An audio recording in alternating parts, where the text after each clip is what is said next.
Hello everyone, welcome to the YouTube channel study with notes. I am your educator Khushi and आज की video में हम लोग पिछली वीडियो को कंटिन्यू करने जा रहे हैं जो कि कॉरिलेशन पर थी। कॉरिलेशन के हमने कुछ बेसिक चीज़ों को पढ़ा था जो कि बेसिक के साथ साथ एडवांस लेवल की भी होती हैं, या ये कहें कि एग्जाम में आपसे डायरेक्टली कुछ चीज़ें पूछी जाती हैं, तो वो मैंने आपको प्रीवियस वीडियो में करवाई थी। क्या क्या मैंने आपको करवाया था थोड़ा सा रिकॉल करते हैं। कॉरिलेशन का सबसे पहले तो हमने मीनिंग किया था, जो हम आज की वीडियो में भी करेंगे कि कॉरिलेशन क्या है, और साथ ही साथ कॉजेशन क्या है। तो इन दोनों के बीच का डिफरेंस मैं आपको बताऊंगी, तो कॉरिलेशन का मीनिंग दोबारा से रिपीट होगा। उसके बाद हमने कॉरिलेशन की यूटिलिटी की थी कि कॉरिलेशन के क्या क्या यूजेस होती हैं, क्या रेलिवेंसी है, क्या इंपॉर्टेंस है, तो वो हमने की थी। उसके बाद हमने कॉरिलेशन के टाइप्स किए थे। टाइप्स में हमने टोटल 3 बाइफर्केशन की थी, जिसमें सबसे पहले था पॉजिटिव एंड नेगेटिव कॉरिलेशन, फिर हमारा आया था linear and non linear correlation, और उसके बाद मोस्ट इंपॉर्टेंट आया था simple correlation, partial correlation and the last is multiple correlation. तो ये हमने काफी डिटेल में डिस्कस किया था कि किस तरीके से हम किस पार्ट में कौन सी चीज को डिस्कस करते हैं। उसके बाद हमने मोस्ट इंपॉर्टेंट चीज की थी डिग्री, जिसके अंदर मैंने आपको बताया था कि एक तो एब्सोल्यूट होता है जिसे हम परफेक्टली बोल सकते हैं, एक होता है एब्सेंस ऑफ कॉरिलेशन, और उसके बाद एक डिग्री के बेस पे होता है जिसमें हम लो कॉरिलेशन की बात करते हैं, मॉडरेट कॉरिलेशन होता है, और साथ ही साथ हाईली कॉरिलेटेड भी होता है। तो ये सारी चीजें हमने डिस्कस की थी, और इससे हम कॉरिलेशन कॉफिशिएंट की अगर हम बात करें तो मैंने आपको क्या बताया था कि अगर जो आर है, कॉरिलेशन कॉफिशिएंट जो होता है, वो -1 से कहां तक हो सकता है, वो 1 तक की रेंज का हो सकता है। दैट मीन्स अगर हम बात करें कि ये जो -1 है यहां से स्टार्ट होगा तो कहां तक जाएगा, 0 तक जाएगा, और 0 से स्टार्ट होकर कहां तक जाएगा, +1 तक जाएगा। तो ये पूरी रेंज जो है वो क्या रहती है, हमारी कॉफिशिएंट कॉरिलेशन हो सकती है। अगर जो कॉफिशिएंट कॉरिलेशन है 1 से प्लस आ जाता है, दैट मीन्स अगर प्लस के 1 से बाद का, जैसे 1.1 आ जाता है, 1.01 या 1.1 आ जाता है, 1.20 आ जाता है, 1.50, 2, 9, 6, 5 कुछ भी आ जाता है, तो वो हमारा क्या है, कॉफिशिएंट कॉरिलेशन गलत है। और उसके साथ साथ अगर हम माइनस में चलते हैं तो माइनस में भी अगर कोई वैल्यू -1 से बड़ी हो जाती है, लाइक माइनस के 1.5, माइनस के 1.20, माइनस का 5, तो इस तरीके से ये जो कॉफिशिएंट कॉरिलेशन है ये भी गलत है, क्योंकि हमारी जो रेंज है कॉफिशिएंट कॉरिलेशन की वो बेसिकली कितनी रहेगी, -1 से 1 तक ही रहेगी। ये हमारी क्या है, राइट रेंज है, ये यही डिग्री होती है। इसके अलावा जितने भी हमारे मैथमेटिकल टर्म्स हैं, वर्ड्स हैं, वो हमारी कॉफिशिएंट कॉरिलेशन के अंदर नहीं आएंगी। तो स्टार्ट करते हैं आज की वीडियो। छोटा सा रिकॉल, और जिससे आपको प्रीवियस वीडियो की थोड़ी थोड़ी याद आई होगी। तो यहाँ पर देखो क्या बोला गया, कॉरिलेशन एंड कॉजेशन।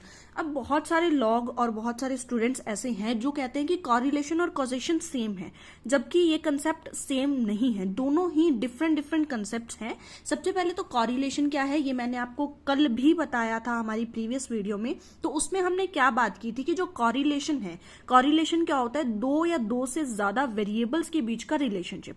अब 2 या 2 से ज्यादा वेरिएबल्स, तो वेरिएबल्स क्या होते हैं, जैसे मैंने आपको बताया था कि वेरिएबल्स वो चीज होती हैं जो वेरी करती है, नाम से क्लियर होता है वेरिएबल। जो चीज वेरी करती है, जो चीज टाइम टू टाइम चेंज होती है, जिसको हम मेजर कर सकते हैं, जिसको हम अज्यूम कर सकते हैं, और इसकी जो वैल्यू निकलती है वो ऑलवेज डिफरेंट निकलती है, सेम नहीं निकलेगी, क्योंकि ये वेरिएबल है, टाइम टू टाइम क्या चेंज होती जाएगी। तो दिस इज वेरिएबल। और उन वेरिएबल में जब हम रिलेशनशिप देखते हैं, जब 2 या 2 से ज्यादा वेरिएबल होते हैं और उनके अंदर रिलेशनशिप देखा जाता है, तो this is basically nonsense correlation. और अगर हम बात करें कॉजेशन की, कॉजेशन मतलब कि जहां पर एक वेरिएबल दूसरी वेरिएबल की वजह से कोई इफेक्ट दिखा रहा है, जिसे हम कॉज एंड इफेक्ट भी बोल सकते हैं, कॉज एंड इफेक्ट। अब कॉज एंड इफेक्ट का मतलब क्या होता है कि एक चीज, एक जो वेरिएबल है वो कॉज है, मतलब वो किसी चीज का कारण बनेगा, और उसकी वजह से जो दूसरा वेरिएबल है उसके ऊपर क्या पड़ेगा, इफेक्ट पड़ेगा। इसी को हम बोलते हैं कॉज एंड इफेक्ट, कॉजेशन। ठीक है, तो कॉज को हम इंडिपेंडेंट वेरिएबल बोल सकते हैं। तो कॉज क्या होता है, हमारा इंडिपेंडेंट वेरिएबल होता है, क्योंकि ये क्या है, इंडिपेंडेंट है, इंडिपेंडेंट है, ये किसी के ऊपर डिपेंड नहीं है, कॉज। और इसकी वजह से जिस पे चेंजेस होते हैं, जिसके अंदर चेंजेस होते हैं, वो क्या होता है, वो डिपेंडेंट वेरिएबल होता है, जैसे हम इफेक्ट बोल देते हैं।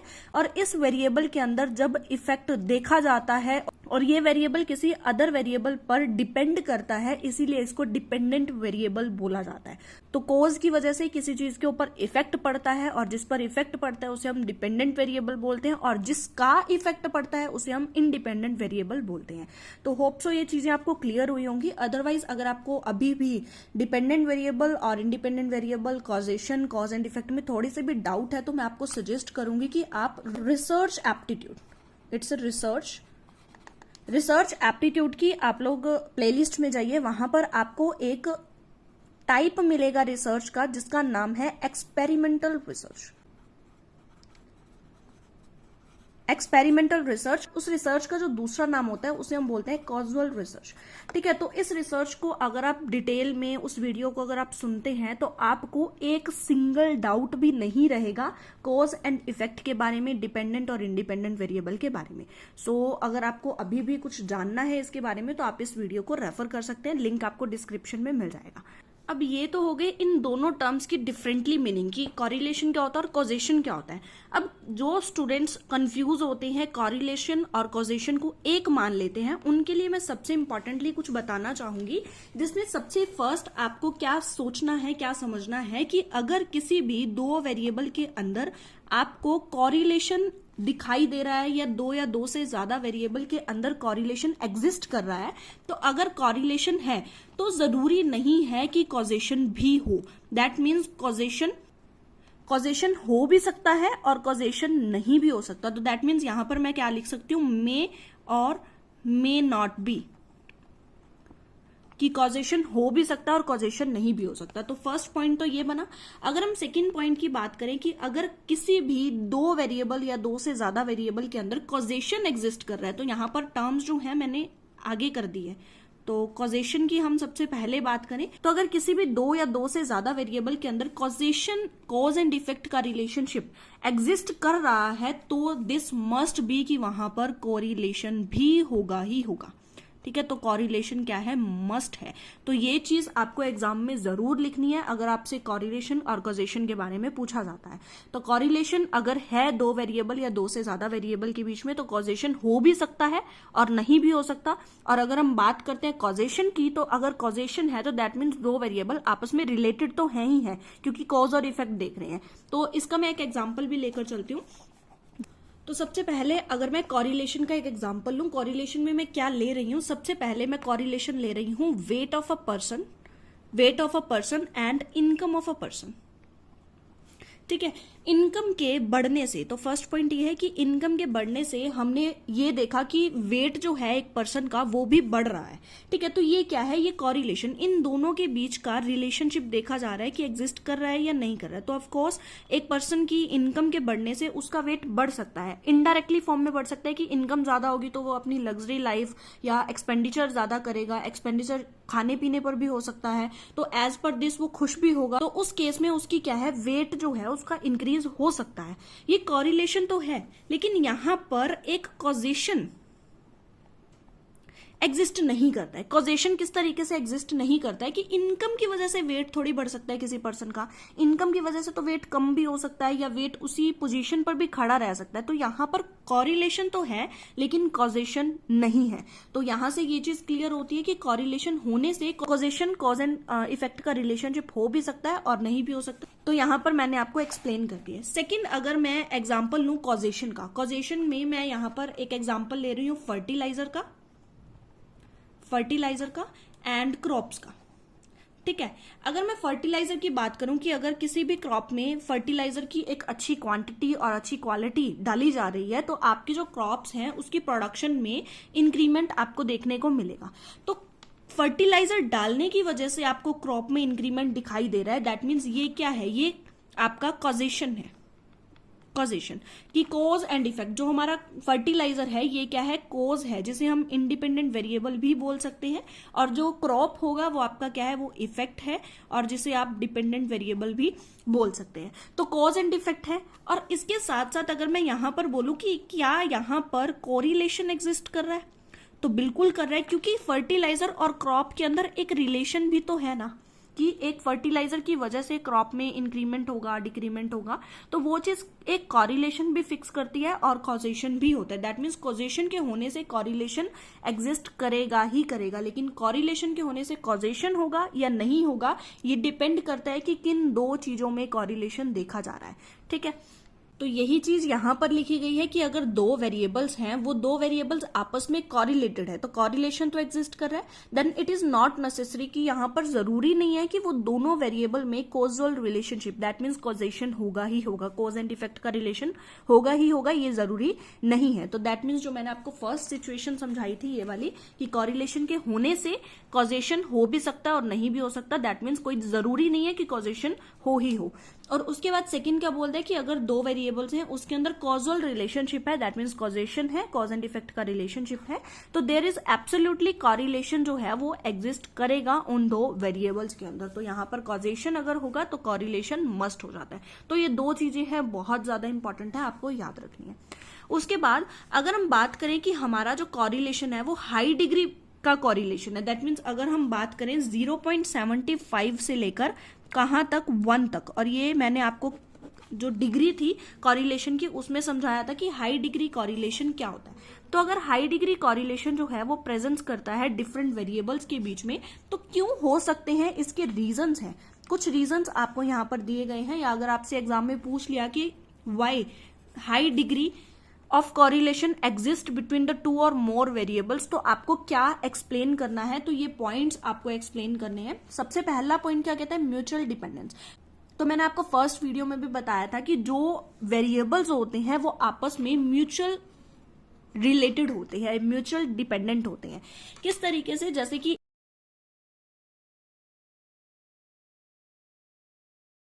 अगर ए बी से रिलेटेड है तो बी भी तो ए से रिलेटेड है, इसे हम बोलते हैं म्यूचुअल डिपेंडेंस। एक जो वेरिएबल है वो दूसरे पर डिपेंड कर रहा है, तो दूसरा वेरिएबल भी जो है वो पहले पर डिपेंड करेगा। तो इस तरीके से इसको क्या बोलते हैं, म्यूचुअली डिपेंडेंट, कि जो दो वेरिएबल्स हैं वो आपस में एक दूसरे पर डिपेंड है। जैसे कि अगर हम प्राइस की बात करें और डिमांड की बात करें, तो प्राइस और डिमांड के केस में क्या होता है कि अगर प्राइस बढ़ जाते हैं, तो ये कल भी वही चीजें सेम रिपीट हो रही हैं, तो प्राइस के बढ़ जाने से जो डिमांड होती है वो क्या होती है, हमारी रिड्यूस हो जाती है। क्योंकि जैसे जैसे प्राइस बढ़ेगा उस तरीके से जो एक कंज्यूमर होता है उसकी जो परचेजिंग पावर होती है वो कम हो जाती है, तो उसकी जो डिमांड होती है वो रिड्यूस हो जाती है। लेकिन ऑन द कॉन्ट्रेरी सबसे पहले जो डिमांड है वो ही इंक्रीज होने लग जाए, तो अगर डिमांड इंक्रीज होने लग जाए तो एक जो सेलर होगा वो क्या सोचेगा कि कस्टमर तो बार बार उस प्रोडक्ट को खरीदने के लिए तैयार है, कस्टमर जो है बार बार डिमांड कर रहे हैं, तो क्यों ना मैं ज्यादा प्राइस चार्ज कर लूं। तो यहां पर सेलर प्राइस ज्यादा चार्ज कर लेता है जब उसे पता चलता है कि मार्केट में डिमांड बहुत है इस प्रोडक्ट की। इस तरीके से देखें तो जो प्राइस है वो डिमांड को इफेक्ट कर रही है, मतलब जो डिमांड है यहाँ पर क्या है, डिपेंडेंट वेरिएबल है किसके ऊपर, प्राइस के ऊपर। ऑन द कंट्रेरी अगर हम डिमांड की बात करें तो डिमांड किसके ऊपर इफेक्ट डाल रहा है, प्राइस के ऊपर इफेक्ट डाल रहा है, और ये क्या है, हमारा डिपेंडेंट वेरिएबल है जो कि डिपेंड है किसके ऊपर, डिमांड के ऊपर। तो जैसे यहां पर मैंने बोला था कि ए बी के ऊपर डिपेंड है तो बी ए के ऊपर डिपेंड है, उसी तरीके से प्राइस डिमांड के ऊपर डिपेंड हो रही है, तो हमारी जो डिमांड होती है वो भी प्राइस के ऊपर डिपेंड हो रही है। तो ये तो मैंने आपको बताया ही था कल कि पॉजिटिव और नेगेटिव किस तरीके से बनेगा। अगर हम यहाँ पर फर्स्ट केस देखें तो प्राइस के बढ़ने से जो डिमांड है वो कम हो रही है, तो यहाँ पर जो रिलेशन है वो कौन सा है, वो नेगेटिव है। तो नेगेटिव में जो हमारा स्लोप होता है वो डाउनवर्ड रहता है, क्योंकि एक चीज जो है वो बढ़ रही है और दूसरी कम हो रही है, that means this is a negative relationship. और अगर हम दूसरी यहाँ पर बात करें तो जो डिमांड है वो बढ़ रही है और प्राइस भी उसकी वजह से बढ़ रहा है, तो दोनों की जो डायरेक्शन है वो सेम है, उसका जो डायग्राम बनेगा वो अपवर्ड स्लोप बनेगा, दैट मीन्स पॉजिटिवली स्लॉप बनेगा। तो इस तरीके से आप देख सकते हैं कि दो चीजें एक दूसरे के ऊपर किस तरीके से डिपेंड हो सकती हैं। तो हाई डिग्री ऑफ कॉरिलेशन में ये चीज जानना मुश्किल हो जाता है कि कौन सी चीज किसके ऊपर इफेक्ट डाल रही है, क्योंकि यहाँ पर प्राइस डिमांड के ऊपर भी इफेक्ट डाल रहा है और डिमांड भी प्राइस के ऊपर इफेक्ट डाल रहा है। तो डिफिकल्ट है to know which one is the cause and which one is the effect. Next point इसका आता है due to pure chance and by chance. कहते हैं कुछ चीजें ऐसी होती हैं जो प्योर चांस या बाय चांस ही प्रूव हो जाती है। जैसे कि अगर हम बाय चांस स्मॉल सैंपल ले लें किसी भी चीज का, तो अगर स्मॉल सैंपल लें तो उसकी जो कॉरिलेशन रहेगी वो हाई रहेगी। और अगर हम पूरे यूनिवर्स को उठा ले, तो हम सैंपल ना ले, पूरे यूनिवर्स को ले ले, तो जो उसमें कॉरिलेशन है वो देखने को क्या पता मिले ही ना, तो उसमें कोई कॉरिलेशन हो ही ना उन दो वेरिएबल्स के अंदर। तो इस तरीके से एक एग्जाम्पल लिया गया है जिसमें वेट और इनकम की बात की गई है। अगर हम एक पर्सन की बात करें, जैसे मैंने आपको अभी एग्जाम्पल दिया था कि इनकम के बढ़ने से वेट बढ़ गया, तो इनकम के बढ़ने से वेट बढ़ गया, तो किसी एक या दो पर्सन के या कम से कम 4-5 पर्सन के हम देख सकते हैं कि ऐसा हो सकता है कि इनकम के बढ़ने से वेट बढ़ गया। But it is not a pure reason. इसको हम बिल्कुल परफेक्ट रीजन, प्योर रीजन नहीं बोल सकते। ये सिर्फ और सिर्फ कुछ सिचुएशन में एप्लीकेबल हो सकता है कि इनकम के बढ़ने से वेट बढ़ जाए। तो इसलिए ये जो इस टाइप का जो रिलेशनशिप होता है या इस टाइप की कोई चीजें होती हैं, इसको हम नॉनसेंस या स्पूरियस रिलेशनशिप बोलते हैं, जो कि कुछ एक सैंपल पर अप्लाई होती हैं। जैसे कि इनकम के बढ़ने से वेट बढ़ेगा तो कुछ लोगों पे अप्लाई हो जाएगा, हाईली कॉरिलेटेड होगा। लेकिन अगर हम पूरी दुनिया में देखें तो क्या जितने लोगों की इनकम ज्यादा है उनके वेट भी ज्यादा है? तो ये कोई जरूरी नहीं है। तो पूरे यूनिवर्स पे इस टाइप का जो कॉरिलेशन है वो देखने को नहीं मिलता। ये दो चीजें अलग अलग है, इनकम और वेट दोनों चीजें अलग अलग है, इनके अंदर कोई भी रिलेशनशिप नहीं है। और अगर इस टाइप का रिलेशनशिप देखने को मिलता है स्मॉल सैंपल पर, तो उसे हम क्या बोलते हैं? नॉनसेंस या स्पूरियस। स्पूरियस का मतलब क्या होता है? जाली। जाली मतलब नकली, ठीक है, नकली या जाली हम बोल सकते हैं। तो नकली है या इस टाइप का रिलेशनशिप गलत है, जाली है, ठीक है। सी पॉइंट क्या कहता है कि correlation due to the third common factor. कहता है कि कॉरिलेशन तो है लेकिन किसी एक थर्ड फैक्टर की वजह से, और वो फैक्टर क्या है? वो कॉमन फैक्टर है। जैसे कि यहाँ पर दो वेरिएबल्स हैं एक्स एंड वाई, उन दोनों के बीच में किसी भी तरह का कोई भी रिलेशनशिप नहीं है। लेकिन अगर इसके साथ एक और वेरिएबल आ जाए जेड, जेड जो है वो एक्स को भी इफेक्ट कर रहा है और वो वाई को भी इफेक्ट कर रहा है, या दोनों से ही रिलेटेड है, एक्स और वाई से जेड रिलेटेड है, तो इस केस में हम क्या बोलते हैं कि कॉरिलेशन है, बट किस वजह से है? इस थर्ड फैक्टर की वजह से है, ठीक है। May be correlated due to some third factor, जो कि जेड मैंने यहां पर बताया। तो अगर हम यहां पर एग्जाम्पल लें तो एग्जाम्पल में टी और राइस, दो एक ऐसी प्रोडक्शन हम बोल सकते हैं कि हम चाय और चावल दोनों की प्रोडक्शन कर रहे हैं, लेकिन चाय को प्रोड्यूस करना और राइस को प्रोड्यूस करना, इन दोनों के बीच में किसी भी तरह का कोई भी कॉरिलेशन नहीं है। लेकिन हम ये बोल सकते हैं कि अगर टी का प्रोडक्शन बढ़ रहा है, राइस का प्रोडक्शन भी बढ़ रहा है, तो इसके पीछे कोई थर्ड कोज हो सकता है, थर्ड फैक्टर हो सकता है, जो कि कॉमन रहेगा इन दोनों के लिए, इसके लिए भी और इसके लिए भी। मतलब राइस और टी के लिए कोई कॉमन फैक्टर क्या होगा? गुड रेनफॉल, कि अगर अच्छी बारिश हो रही है, अच्छी वर्षा हो रही है, उसके बेस पर हम बोल सकते हैं कि टी का प्रोडक्शन भी बढ़ रहा है और राइस का प्रोडक्शन भी बढ़ रहा है। लेकिन जो ये T production and rice production है, आपस में रिलेटेड नहीं है। ये थर्ड फैक्टर की वजह से क्या है? इन दोनों को हम रिलेट कर पा रहे हैं। Both are influence by the third factor. तो दोनों क्या है? इन्फ्लुएंस हो रहे हैं तीसरे फैक्टर की वजह से। तो ये था कॉजेशन एंड कॉरिलेशन, और साथ ही साथ हमने किया कि कॉरिलेशन में अगर हाई डिग्री की प्रेजेंस आ रही है तो वो किन रीजंस की वजह से आती है, क्यों आती है, तो वो हमने उसके 3 पॉइंट्स पढ़े। अब जो नेक्स्ट टॉपिक हमारा आता है that is basically methods of correlation, जो कि मोस्ट इंपॉर्टेंट है। और अगर आप हायर लेवल की बात करते हैं तो आपके एग्जाम में यहाँ इन 3 पॉइंट्स से आपको एग्जाम में बड़े क्वेश्चन, प्रैक्टिकल क्वेश्चन देखने को मिलेंगे, ठीक है। तो practical question most of the ये इन 3 मेथड से आते हैं, और ज्यादातर अगर हम देखें तो कार्ल पियर्सन और स्पीयरमैन से ही ज्यादा आते हैं। थर्ड वाला भी इतना रेलिवेंट नहीं है। अगर आप एमकॉम की बात करते हैं, एमकॉम एमबीए की बात करते हैं, या हायर लेवल मास्टर्स की बात करते हैं, तो यहाँ पर ये 2 मेथड्स बहुत ज्यादा इंपॉर्टेंट है।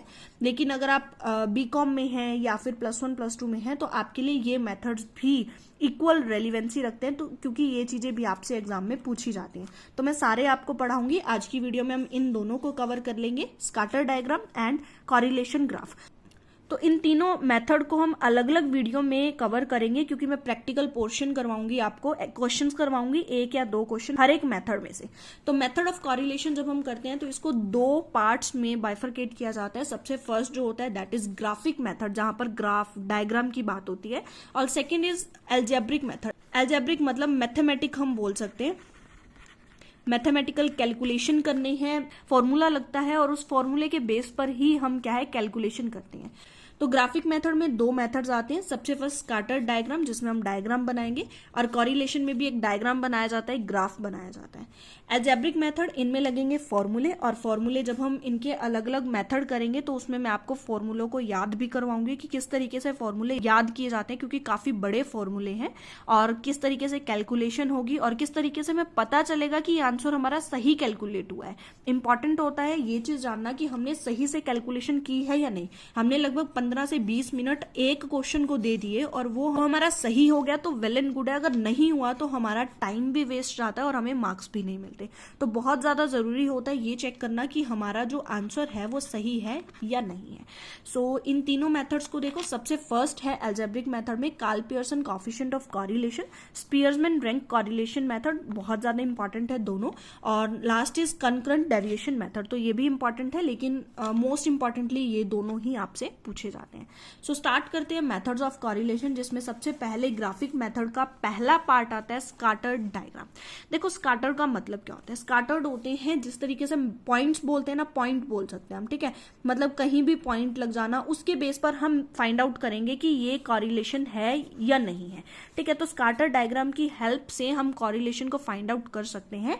Scatter diagram is a graphic method, तो पहले ही मैंने यहाँ पर बताया कि it is a part of graphic method, तो आप इस तरीके से इसको एक्सप्लेन कर सकते हैं कि स्कैटर डायग्राम क्या होता है। ग्राफिक मेथड होता है जिसकी हेल्प से हम क्या कर सकते हैं, कोरिलेशन को फाइंड आउट कर सकते हैं between two or more than two variables, ठीक है। Scatter diagram gives an idea about the direction and magnitude of the correlation, कि जो दो वेरिएबल्स हैं उनके अंदर जो रिलेशनशिप है वो किस डायरेक्शन में जा रहा है, इस चीज का पता चलता है हमें स्कैटर डायग्राम की हेल्प से।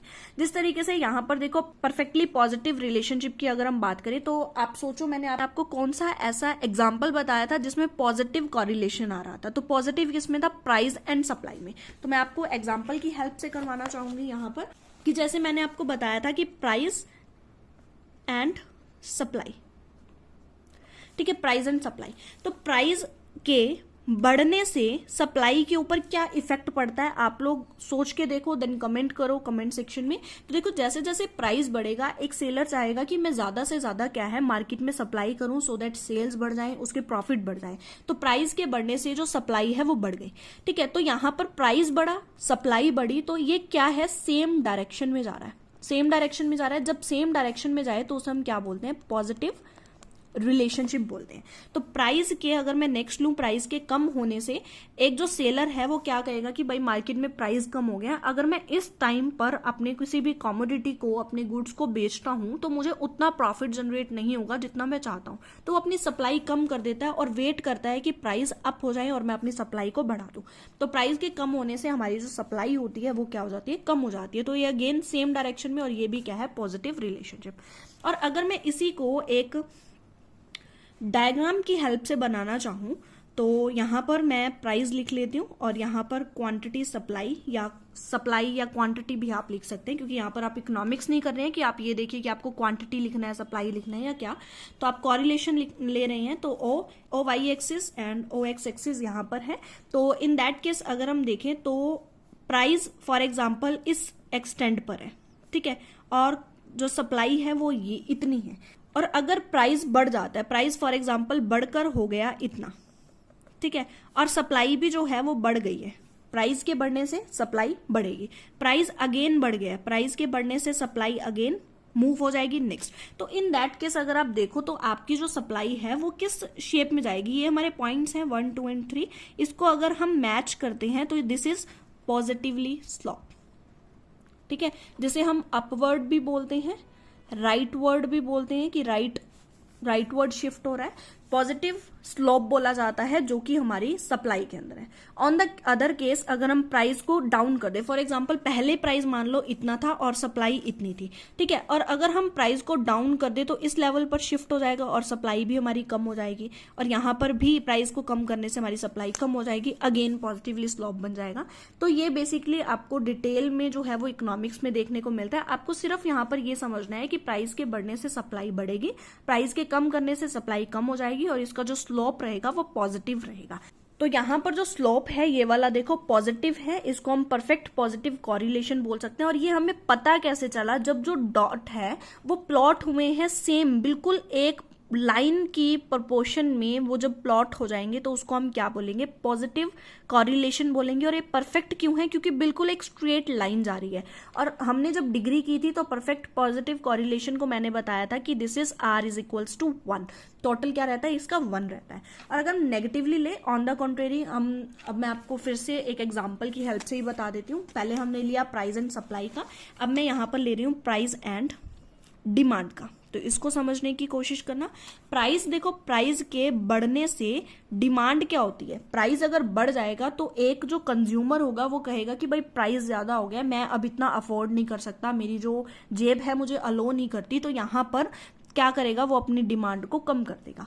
ऑन द कंट्रेरी, अगर प्राइस जो है वो कम हो जाएंगे तो वो कहेगा कि अब तो प्राइस कम हो गया, मैं ज्यादा चीजें खरीद सकता हूं, तो वो डिमांड क्या करता है, ज्यादा चीजों की, ज्यादा कमोडिटी की, ज्यादा गुड्स की करता है। तो प्राइस के बढ़ने से डिमांड डाउन जा रही है, एक साइन जो है अपवर्ड है, एक साइन डाउनवर्ड है, तो दिस इज अपोजिट डायरेक्शन।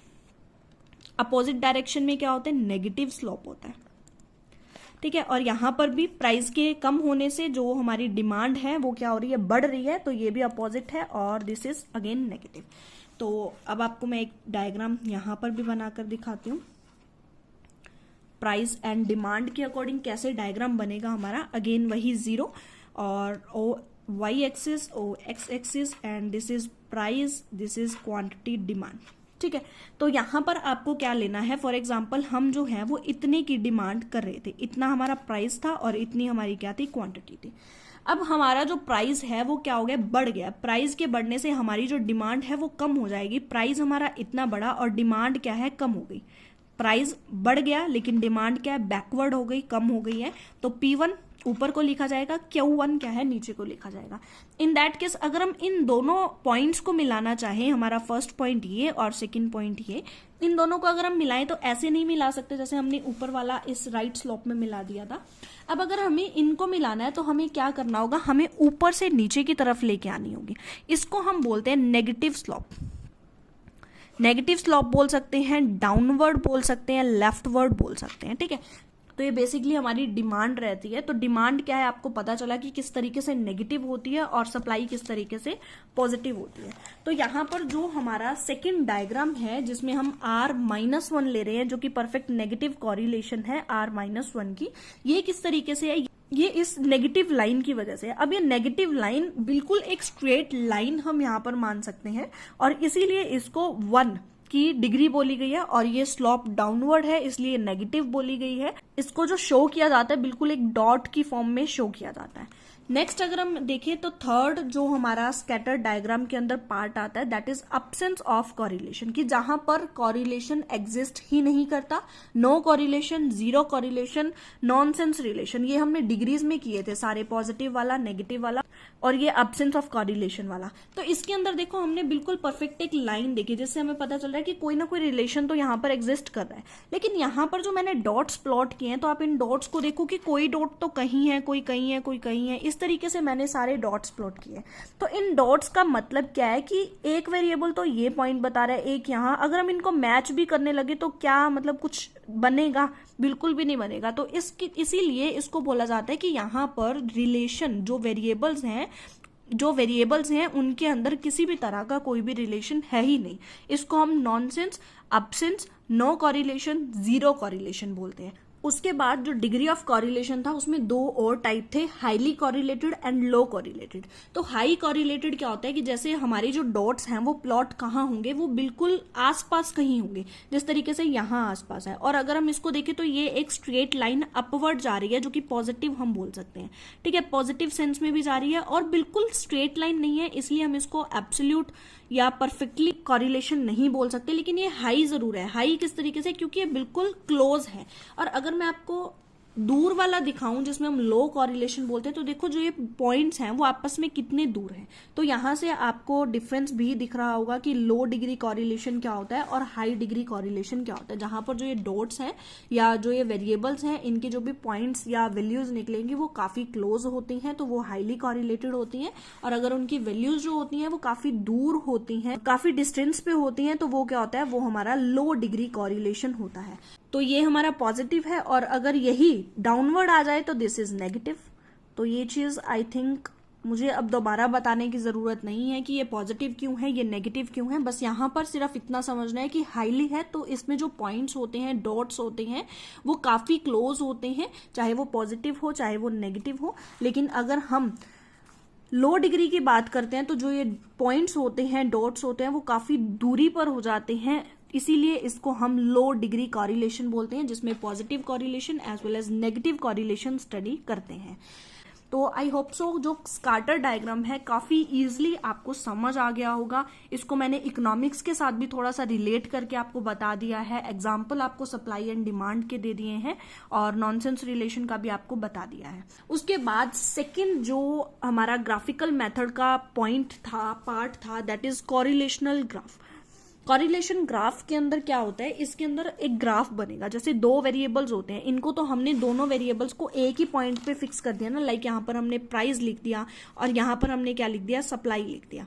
तो प्राइस और सप्लाई को हमने एक ही डायग्राम में, एक ही लाइन को ड्रॉ किया। लेकिन जो कॉरिलेशनल ग्राफ होता है, यहाँ पर जो कर्व्स होती हैं वो अलग अलग बनाई जाती हैं, लाइक प्राइस की अलग बनाई जाएगी और सप्लाई की अलग बनाई जाएगी। तो कॉरिलेशनल ग्राफ इज अ डायग्राम, ये एक ऐसा डायग्राम होता है एंड ग्राफिक मेथड है जिसके अंदर हम कॉरिलेशन को फाइंड आउट करते हैं ऑफ द टू वेरिएबल्स, और मोर देन टू भी यहाँ पर हो सकते हैं, under which two curves are drawn. जहां पर दो कर्व्स, जैसे मैंने आपको बताया कि यहाँ पर सिर्फ एक कर्व है, ये प्राइस और सप्लाई दोनों को ही यहाँ पर एक्सप्लेन कर रही है। लेकिन जो हमारी कॉरिलेशनल ग्राफ के अंदर क्या होता है कि दो अलग अलग लाइंस को ड्रॉ किया जाएगा, उनके बीच का गैप देखा जाएगा कि कितना गैप है, उसके अकॉर्डिंग हमें पता चलेगा कि वेरिएबल के अंदर कितना और कैसा रिलेशन है। The degree of the direction of the correlation is जज on the basis of these curves, और इन कर्व्स के बेसिस पर ही डिग्री देखी जाएगी, मैग्नीट्यूड देखा जाएगा, डायरेक्शन देखी जाएगी कि जो कॉरिलेशन है वो किस हद तक, किस एक्सटेंट तक कॉरिलेटेड है ये वेरिएबल्स। ओके, तो सबसे पहले अगर जो वेरिएबल्स हैं वो दोनों सेम डायरेक्शन में जा रही हैं तो वो पॉजिटिव कॉरिलेशन होगी, और ये मैंने आपको पहले भी बताया है। और अगर वो अपोजिट डायरेक्शन में जा रही है तो उसे हम क्या बोलते हैं, नेगेटिव कॉरिलेशन बोलते हैं। लाइक एक जो है वो अपवर्ड जा रही है और एक डाउनवर्ड जा रही है, तो ये क्या है, ये नेगेटिव कॉरिलेटेड है। और दोनों अगर सेम डायरेक्शन में जाए, दोनों ही ऊपर जा रही हैं या दोनों ही नीचे आ रही हैं, तो वो क्या होता है, हमारा पॉजिटिव कॉरिलेशन होता है। तो डायग्राम देख लीजिए, डायग्राम से काफी इजिली क्लियर हो जाएगा ये। तो देखो, जैसे यहाँ पर दो चीजें, दो वेरिएबल्स लिए गए। सबसे फर्स्ट प्रोडक्शन लिया गया और एक कंजप्शन लिया गया। प्रोडक्शन जो है वो 1990 का 46 है, 1991 का 48 है, 58 है, 58, 64 एंड 60। तो अप डाउन्स चल रहे हैं। अप एंड डाउन्स आपको नहीं देखने हैं, आपको जस्ट ये देखना है कि सेम डायरेक्शन में मूव कर रहे हैं या नहीं। नेक्स्ट देखो 40, 42, 54 एंड 55, 58 एंड 57 कंजप्शन का। इस तरीके से यहाँ पर आपको क्या करना है, ये इस तरीके से आपको बनाना है। और सबसे इंपॉर्टेंट चीज, मैंने यहाँ पर 2 लाइंस ड्रॉ की हैं। अगर आपको पता है इसका रीजन तो वेल एंड गुड, आप लोग कमेंट सेक्शन में मुझे बता सकते हैं वीडियो को पॉज करके। अगर आपको नहीं पता है तो मैं आपको बताती हूँ। जैसे जब भी हम कोई डायग्राम बनाते हैं तो उसको हम इक्वल डिस्टेंस पे लेते हैं। जैसे यहाँ पर मैंने 35, 40, 45, 50, 55, 60, 65, मैं गैप कितने का लिया, 5 का गैप लिया। लेकिन यहाँ पर क्या होता है, 0 होते हैं। 0 से लेके 35 का गैप 5 तो नहीं है ना, कितने का गैप है, 35 का गैप है। इसीलिए ये साइंस लगा दिए जाते हैं सो दैट हमारे जो बीच की चीज है ना वो टूटी हुई है। मतलब यहाँ पर 2 डंडी लगाने का मतलब कि ये बीच का कुछ और ही है, ठीक है। अगर हम ये गैप ना लगाएं तो हमें क्या करना पड़ता, बहुत नीचे से यहाँ से बनाना पड़ता, 5, 10, 15, फिर हम पता नहीं कब तक 35 तक पहुंचते और हम ऊपर जाते। बट यहाँ पर जो रेलिवेंट चीजें थी वो सिर्फ इतने पोर्शन की थी, इसीलिए ये 2 साइंस लगाए जाते हैं और इसकी इंपॉर्टेंस बहुत ज्यादा होती है। एग्जाम में याद रखना कि आपको 2 साइंस लगाने हैं अगर इस टाइप का आप कोई डायग्राम बनाते हैं। और यहाँ पर देखो 1990 में हमारे पास क्या था, फर्स्ट का प्रोडक्शन का 46 था, तो हमने यहाँ पर 45 है और यहाँ पर पॉइंट पे थोड़ा सा ऊपर क्या होगा, 46 होगा। और यहाँ पर क्या होगा, 48, क्योंकि इस लेवल पे 50 है तो दिस इज 48। और नेक्स्ट हमारा है 58, मतलब 60 से थोड़ा सा डाउन। और नेक्स्ट फिर अगेन 58 सेम लेवल पे, और देन 64, मतलब 60 यहाँ है, 65 यहाँ है, तो 64 यहाँ पर होगा, ठीक है। और देन लास्ट इज 60, तो 60 इज दिस। तो इस तरीके से जब भी हम ये पॉइंट्स लगा देंगे तो इन पॉइंट्स को आपको कनेक्ट कर देना with the help of scale, और उसके बाद सेकंड कंजप्शन की आपको लाइंस लगानी है, लाइक 40, 42, 54, 55, 58 एंड 57। होप सो आप ये सारी चीजें कर लेंगे क्योंकि ये काफी बेसिक सी चीजें हैं। आपको मेनली यहाँ पर समझाना क्या है कि ये चीज अप जा रही है तो ये भी अप जा रही है, ये भी अप जा रही है तो ये भी सेम डायरेक्शन में जा रही है, ये सेम डायरेक्शन में तो ये भी सेम में, ये सेम में तो ये सेम में, ये सेम में तो ये सेम में, ये डाउन जा रही है। तो इसका मतलब ये नहीं है कि ये नेगेटिव हो गई है, स्लोप तो सेम है ना, कंजप्शन का भी और प्रोडक्शन दोनों ही डाउनवर्ड हो रही हैं। दैट मीन्स यहाँ पर जो चीजें हैं वो सेम चल रही हैं, और जहां पर चीजें सेम चलेंगी तो उसको हम क्या बोलेंगे, पॉजिटिव बोलेंगे। ऑन द कॉन्ट्रेरी मैं आपको यहीं पर बताती हूँ, जैसे मैंने यहाँ पर बताया था, अगर कंजप्शन फॉर एग्जाम्पल प्रोडक्शन जो है ऐसे ऐसे करके ऊपर चढ़ जाता, लेकिन जो कंजप्शन है ऐसे ऐसे करके नीचे आ जाता, तो इसको हम क्या बोलते हैं, इट इज नेगेटिव स्लोप या नेगेटिव कॉरिलेशन। ठीक है, तो ये चीज आपको याद रखनी है कॉरिलेशन ग्राफ के अंदर कि आपकी अगर सेम डायरेक्शन में जा रही है, चाहे वो अपवर्ड हो, दो चीजें या दो से ज्यादा, 3 वेरिएबल्स भी हो सकते हैं, 4 भी हो सकते हैं, लेकिन सेम डायरेक्शन में जा रही हैं तो उसको हम क्या बोलेंगे, पॉजिटिव बोलेंगे। सेम डायरेक्शन में चाहे वो नीचे आ जाए तो ये दोनों ही केस किसके हैं, पॉजिटिव के हैं। लेकिन अगर एक जो है वो ऊपर की तरफ जा रही है, दूसरी नीचे की तरफ जा रही है, तीसरी फिर ऊपर जा रही है, फिर चौथी फिर नीचे आ रही है, दिस इज नेगेटिव।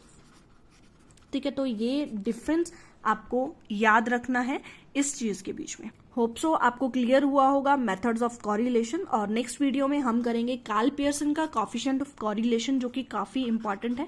फॉर्मूला भी आपको याद करना है और इसके किस तरीके से कैलकुलेशन होगी, कौन कौन सी चीजें इसमें इंपॉर्टेंट है, प्लस इसकी थ्योरी भी है, कार्ल पियर्सन की भी थ्योरी है, स्पियर्समैन और कंकरेंट डेविएशन मेथड, तो सबकी थ्योरीज भी है as well as practical portion some भी हम करेंगे। और वीडियो के नोट्स आपको टेलीग्राम चैनल पर मिल जाएंगे, तो आप ज्वाइन कर सकते हैं Telegram channel study with notes. अगर आपको वीडियो पसंद आई है then like to this video, subscribe to my channel and don't forget to share this video with your friends. Thank you so much for listen me very carefully. Bye, take care.